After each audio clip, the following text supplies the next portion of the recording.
Chavra. Good evening. We covered Shabbos Kodesh, like what we were just discussing. Having that vision of Shabbos, Mr. Hashem, should just guide us throughout the week. And if I was wrong, if that bracha didn't make sense, then slap me up at the end. The recordings are the funniest things in the world. They're just fun. Our children we're gonna be watching this with our children one day, Damala. We're just gonna be cracking up. It's gonna be unbelievable. The faith of our fathers. I feel like I was just skimming the piece before we got on the Zoom. There could be potential craziness on the Zoom tonight. This could be a 2-part series. It should be a 100-part series, but we're gonna do it too. I feel like it's best if we break it up, and we'll get into it and we'll see what happens. The faith of our fathers. Believe in God with pure, simple faith without trying to understand things philosophically.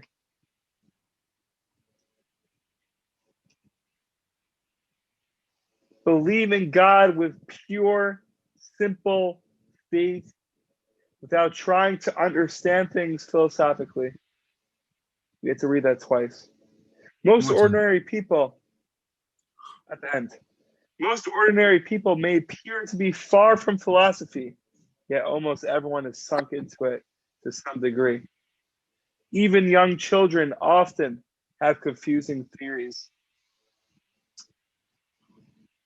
Gavra, you may think that you're learning the right things, which you are, of course, and that you mamish have this faith, this simplistic faith that Rabbi Nachman's talking us, this truth faith. But who knows? You could be in school, you could be at a Shabbos table, talking about other things that could leave these thoughts in your head, these questions in your head, questioning your faith. Philosophy, as Rabbi Nachman's putting it. Even some Torah that you open up to. Right? And that could take away your simple faith. Everyone's exposed to it to some degree. Cleanse your mind and heart of philosophy. Cast it aside and pay no attention to doubts or questions. All you need is pure faith in God and the true tzaddikim.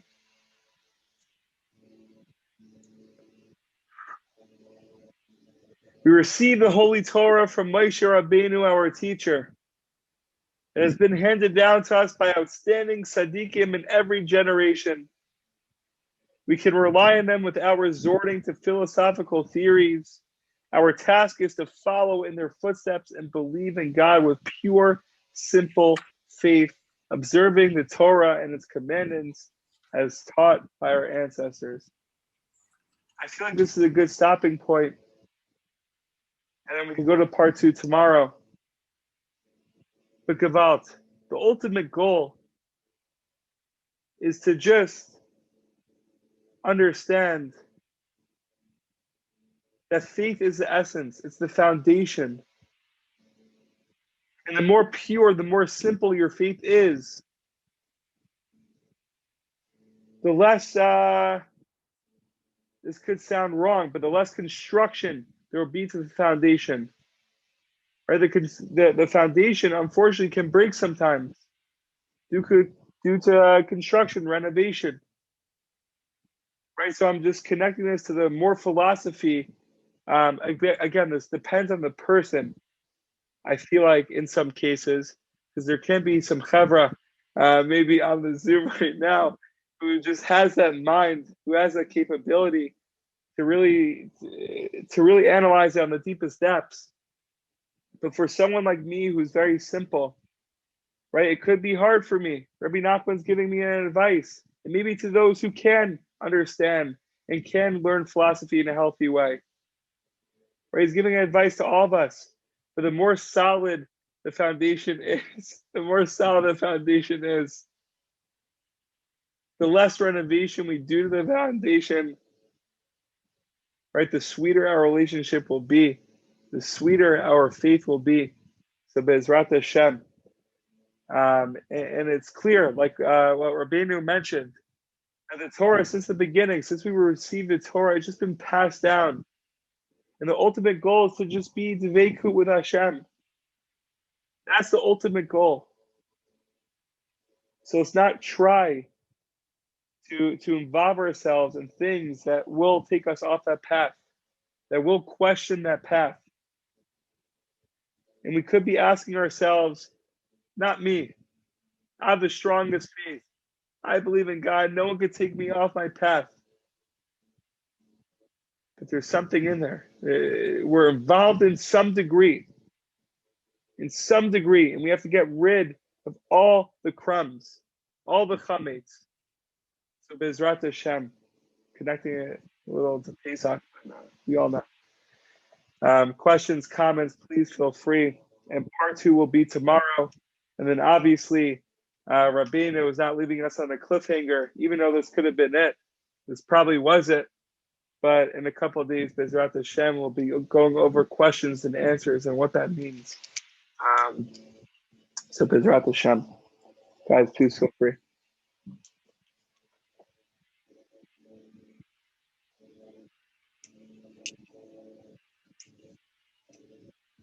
All right, I'll go. We want you to go. It's not like an all right. No, I actually remember doing this piece with someone last year. And I remember reading this and I said, this is a very nice idea, but I don't necessarily agree. And we kind of went to this without getting into like apologetics. There's something on the one side to understand. Maybe this was his view, and there is a prominent theory. It's a big machloket in Rishonim if the whole anti-Rambam sect was actually anti-philosophy, like they actually were, or there was Rambam's sort of method was a little dangerous in light of other Aquinas and other medieval thinkers, or was this because of the Enlightenment and that was sort of a scary period, and that's why he was necessarily against it. So it's unclear if he really was against it or was more of because of the circumstances of his time. That being said, in light of his position, there was a growing theme. Benjamin Brown wrote a really great essay called "The Comeback of Simple Faith," that really really started the Hasidic movement, really brought this back, and then into the Haredi ideology, into Das Torah and post-Holocaust theology. And I think Rav.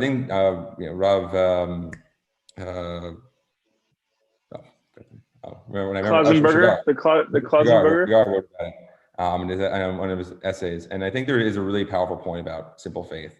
At the end of the day, at the core, faith is in a sense private. According to Rosh Hashanah, it's private in the sense that worship is communal and faith is private, and how you delineate, how you experience is your own. And I think that prior to actualizing, prior to doing a mitzvah, you have this simple faith that no, this Hashem commanded me to do this, and I'm going to do it. And I think someone who's very much engaged in philosophy and I really love philosophy, it is a sense it could be dangerous. Like there are times where I read something and I said, "Oh, that's crazy." I read something on that free will is an illusion, and it really put me in a little bit of a frenzy for a little while. I read a little more. I figured it out. But there is something engaging in certain philosophy. Well, that's more science, but science as well could be quite detrimental to one's faith. But I think this is where a lot of modern Orthodox thinkers would say, or others say, that there is being ignorant is not ignorance is bliss. But that being said, ignorance might not be the best method. There's a method, there's a way of reading that stuff and sort of overcoming it or refuting it or whatever that is. But I think there's a way of, I don't know if it's the best way is to be ignorant, but I do see that side. I do see the side of, we shouldn't read that. Or you can say, I have my simple faith. I'm content with my faith and now I can just read whatever, but I'm not going to lose my Judaism or religiosity because I have that simple faith. So I think there are two ways of looking at it. You have your simple faith and you can go out and read whatever, you'll be okay, or just ignore it and stick to your simple faith. All beautiful, but just Moshe is frozen. But before I'm not. before the other chaver go, really just a bracha, like John, what he said was beautiful. But really, if you are going to involve yourself with philosophy and with those works, and by the way, people can disagree with Rabbeinu, right? That's totally fair on the Zoom. That's totally fair in general. Not everyone has to be in agreement all the time. But my bracha really to everyone is if you are going to dive into those books, into those thinkers, really just always come back, even like as you're reading the book, after you close the book, as you're thinking about the book, always return to the core, always return to your faith, right? That John is pointing out, the simple faith that you feel like you possess. Always return to it. Bezrat Hashem. Could be a slippery slope. Anyone else? So it's interesting how on you guys are talking about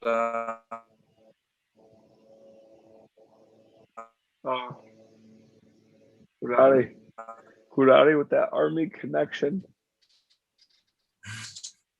All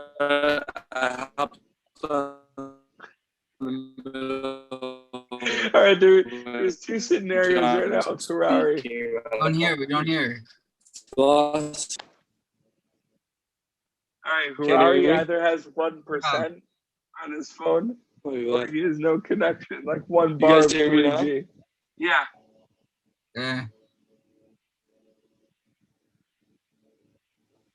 All right, Kaval. He'll return. He'll return. He's getting consumed by the philosophy right now. Kaval. Anyone else have anything to share? Oh, Harari. Double time. Having two Hararis.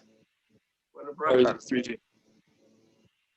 But Reb Nosson was writing on this week's Parsha. This week's Parsha is it's like the epicenter of free will, and that learning the sugya of free will, the back and forth, the whole story with Bilam wanting to curse the Jewish people, and Hashem telling him no, and the back and forth. And then it's from like this week's Parsha.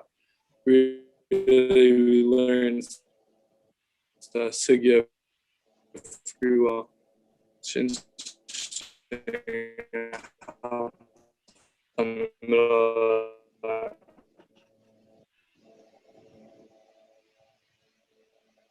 We're yearning. We're mamish yearning. They're words of fire, mamish. We all know that. Rani is the deepest.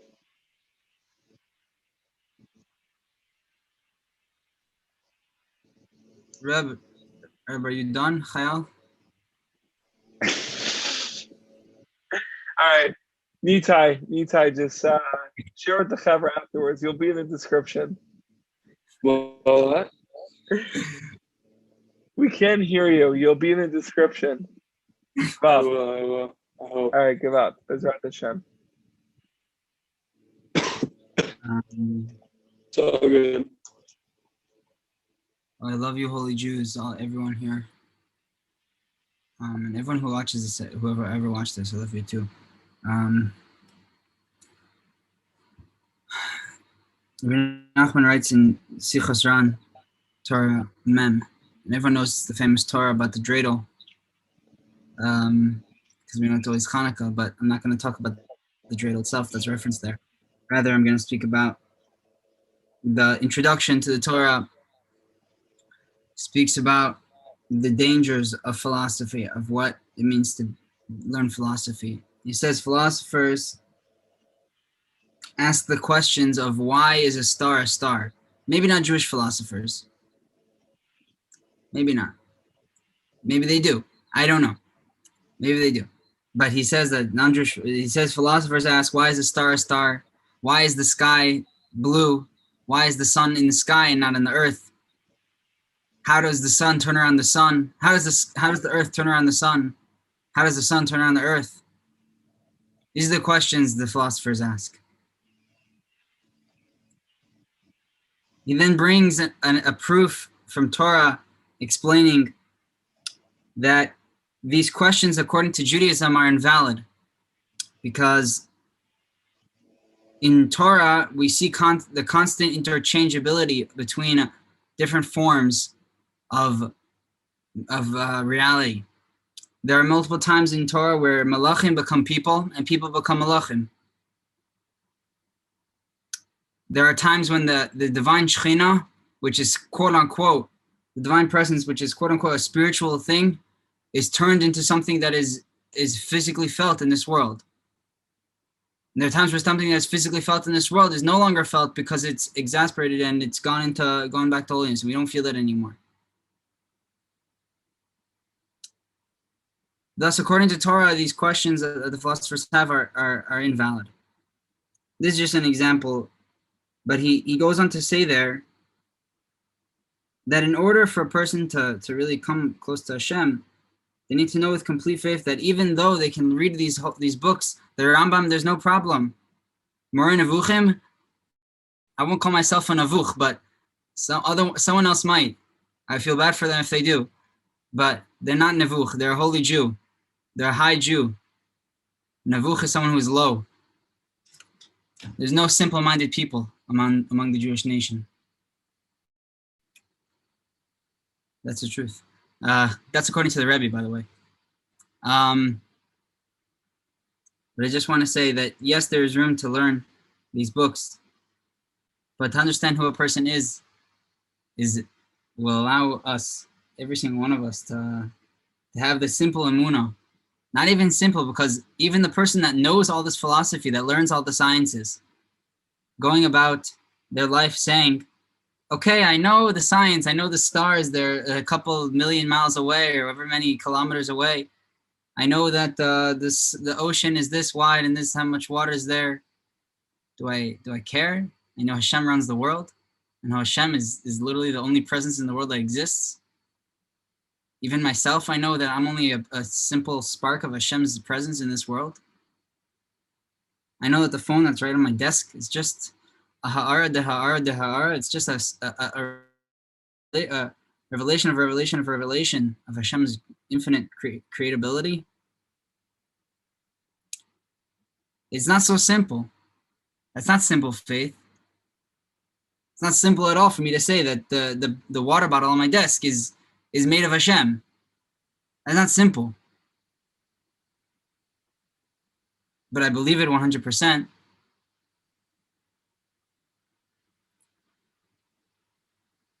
Philosophy is philosophy.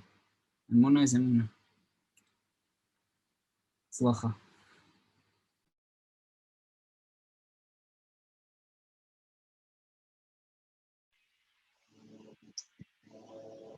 Amazing. Thank you for sharing that, Maishla. There were just so many stickers there. So many stickers. Getting to simple faith is not that simple. What's there's stickers? so much in this. Oh my gosh, I don't even know the world of stickers. You need to ask Donnie about that. Donnie's the king of stickers. The book of stickers. Donnie is the book of stickers. But guys, thank you so much for sharing that, Samsla. Nitai, do you have connection, or do you want to be in the description? All right, it seems like he wants to be in the description. Donald, do you have anything to add, or should we conclude? You can never add on top of Shifale, but I could just contribute, I guess. I this is fresh news. I just got a text from one of the Chevra, super excited. They're just deleted my whole phone. I got rid of I don't have any apps. It's mamish Olam Haba. And he said I just want you to be he's I wanted you to be the first person I texted. So I said wow, it's mamish amazing. You're reaching such high, incredible heights. I was thinking in my head don't allow me to be the first Chaver that you text. Allow me to be the only Chaver that you text. And the reason is because when you make a big change like that, and when you're trying to seek out MS, when you're really trying to find real growth, it comes when it's less revealed.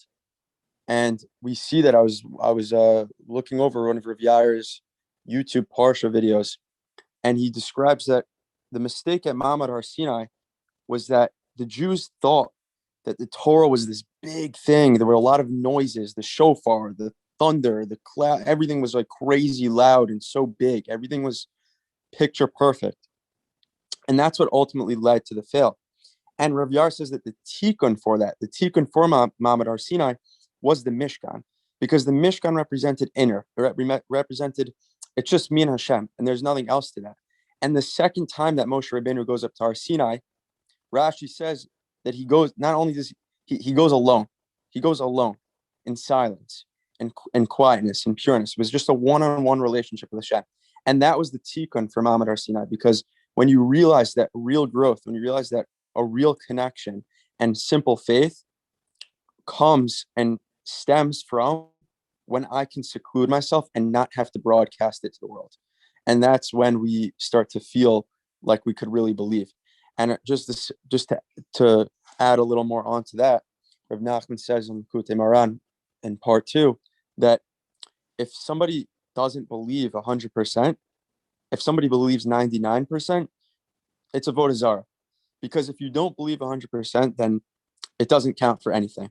So like avodah zarah in our world it really does exist. When we don't completely believe that this thing, that water is from Hashem, like Shivla was saying, that that like Hashem woke me up this morning and Hashem decided it was for me. If I don't completely believe that, I'm doing avodah zarah, and that's the bottom line. So it's the more concealed we keep it, the more real it is, and the more fully in we are, the more that we can change.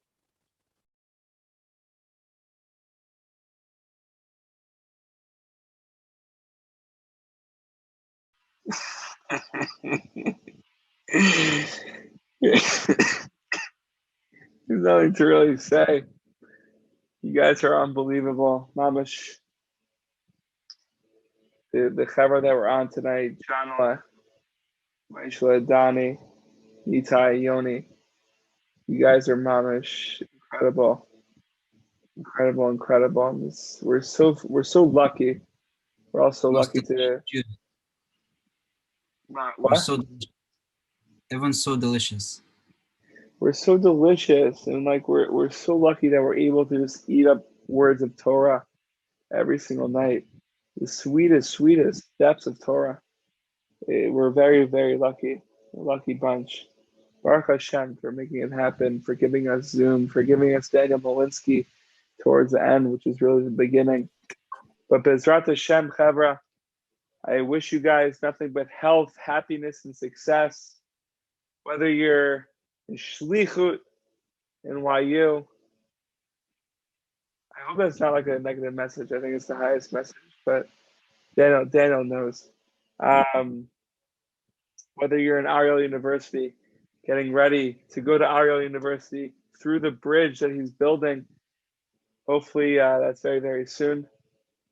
Mirza Hashem. From Janala, working through finals, returning from America, ready to bring the fire until he returns back to America. But whether you're Danla getting ready for camp, getting ready to lead the Chavra, ready to put Am Yisrael on his shoulders, Chavra, have an amazing night. Like we said at the beginning, hopefully the light of Shabbos will stick with us throughout the week. Everything will be the Kavod Shabbos. The Zoom was the Kavod Shabbos. And the light of Shabbos will just guide us. Will give us the extra strength. When we feel like we're broken, we'll just remind ourselves of Shabbos. We'll remind ourselves of the fruit that we bought with Kavod Shabbos, the work that we're doing with Kavod Shabbos. It will all give us that ability to be Gan Eden at all times in paradise. Guys, be well.